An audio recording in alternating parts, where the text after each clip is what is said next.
polimer hidrokarbon yang terkandung pada lateks beberapa jenis tumbuhan. Beberapa tumbuhan lain juga menghasilkan getah lateks dengan sifat yang sedikit berbeda dari karet. Misalnya beringin, sawo-sawoan, misalnya getah perca, dan sawo manila. Getah perca sekarang dipakai dalam kedokteran, sedangkan lateks sawo manila biasa dipakai untuk permen karet. Karet industri sekarang dapat diproduksi secara sintesis dan menjadi saingan dalam industri perkaretan. Pada suhu normal, karet tidak berbentuk. Pada suhu rendah, ia akan mengkristal. Dengan meningkatnya suhu, karet akan mengembang searah dengan sumbu panjangnya. Penurunan suhu akan mengembalikan keadaan mengembang ini. Inilah alasan mengapa karet bersifat elastik. Kebanyakan karet komersial berasal dari getah pohon para karet atau Heavy Brasiliensis yang berasal dari Brazil, Amerika Selatan. Mulai dibudidayakan di Sumatera Utara pada tahun 1903 dan di Pulau Jawa pada tahun 1906. Tanaman ini berasal dari sedikit semai yang dikirimkan dari Inggris ke Bogor pada tahun 1876. Sedangkan semai-semai tersebut berasal dari biji karet yang dikumpulkan oleh H.A. Wickman, kewarganegaraan Inggris, dari wilayah antara Sungai Tapajos dan Sungai Medira di tengah lembah Amazon. Tanaman karet merupakan tanaman tahunan yang dapat tumbuh sampai umur 30 tahun.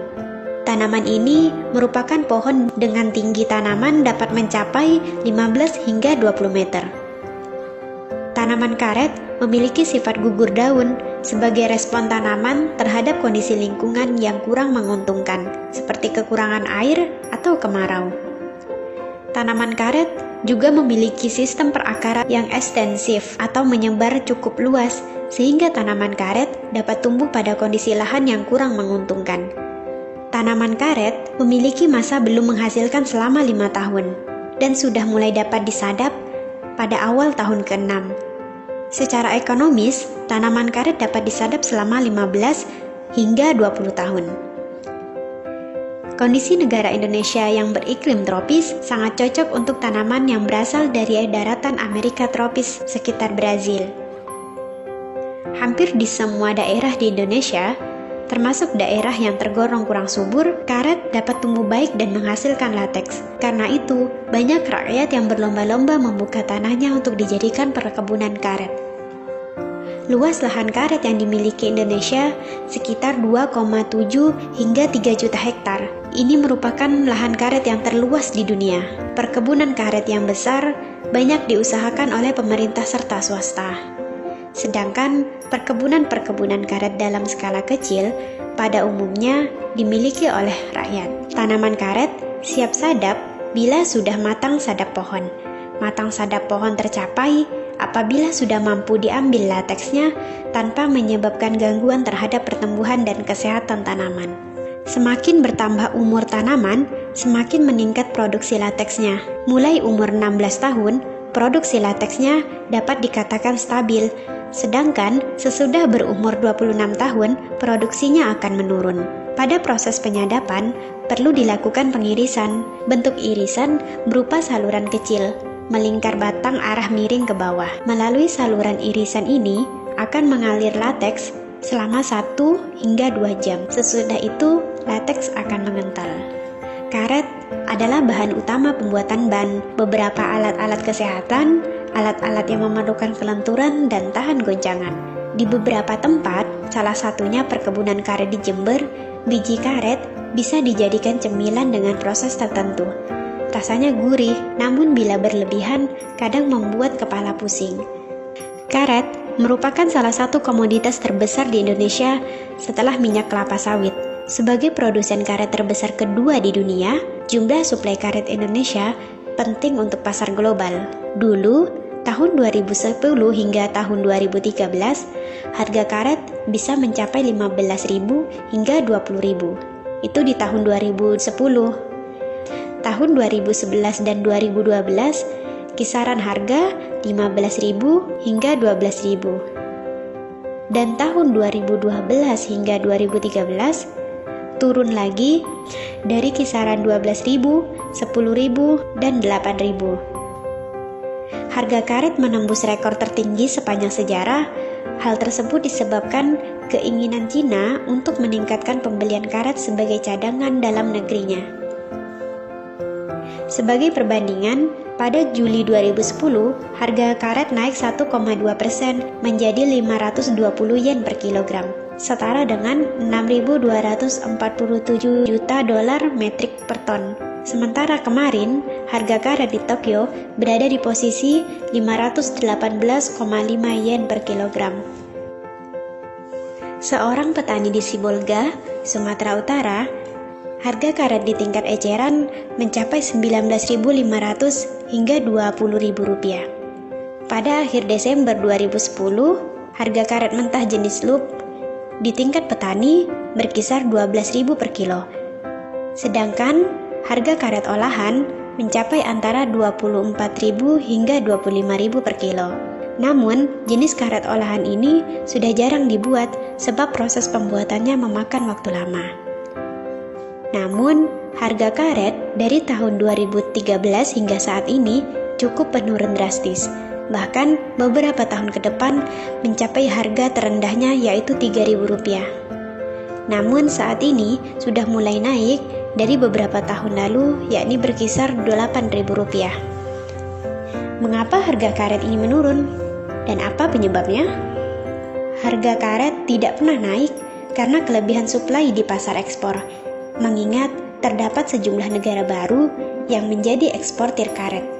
Sebelumnya, produksi karet alam dunia hanya berasal dari 6 negara penghasil karet alam, yaitu Thailand, Indonesia, Vietnam, India, Cina, dan Malaysia dengan pangsa pasar 85,1%. Kemudian, negara produsen baru muncul belakangan, seperti Myanmar, Laos, dan Kamboja. Kondisi perekonomian Cina yang mengalami penurunan akibat dampak perang dagang dengan Amerika Serikat juga turut mempengaruhi penurunan harga karet. Cina dan India masih merupakan negara importir karet. Sementara permintaan atas karet global masih didominasi Cina, Eropa Barat, Amerika Serikat, Asia Tenggara, dan Asia Selatan. Cina hingga kini masih mendominasi permintaan akan karet alam global dengan pangsa 40,5% dari konsumsi global. Pertumbuhan ekonomi Cina menjadi faktor utama yang berpengaruh terhadap permintaan karet alam di dunia. Sementara, situasi saat ini tidak menguntungkan karena adanya perang dagang. Faktor lain yang menyebabkan harga karet anjlok, yakni harga karet di pasar berjangka internasional, yakni harga karet yang terbentuk di Singapura, menjadi acuan transaksi oleh para pelaku bisnis karet alam. Selain bursa Sikom, bursa Tokyo, dan Shanghai Future Exchange juga memiliki peran dalam pembentukan harga karet alam dunia.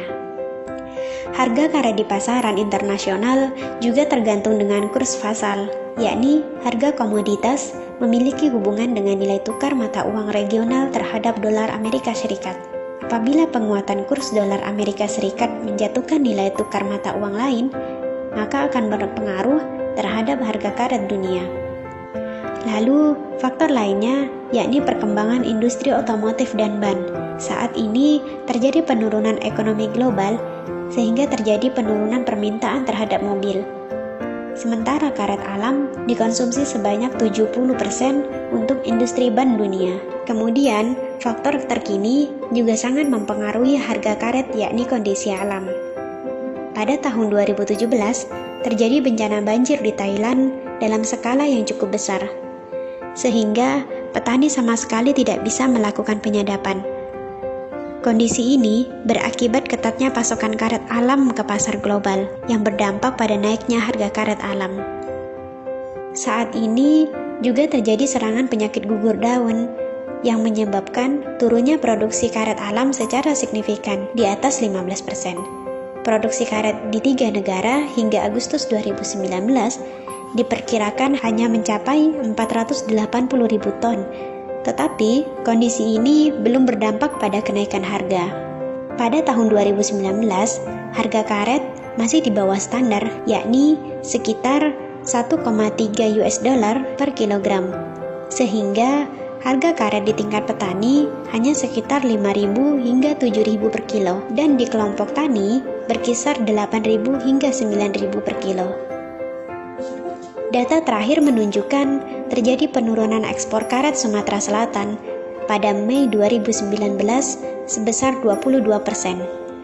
Sejalan penurunan produksi karet provinsi itu yang menyusut hingga 40% menjadi 583.000 ton per kuartal 1 2019. Padahal, pada tahun 2017 hingga 2018, produksi karet secara kuartalan berada di kisaran 971.000 ton.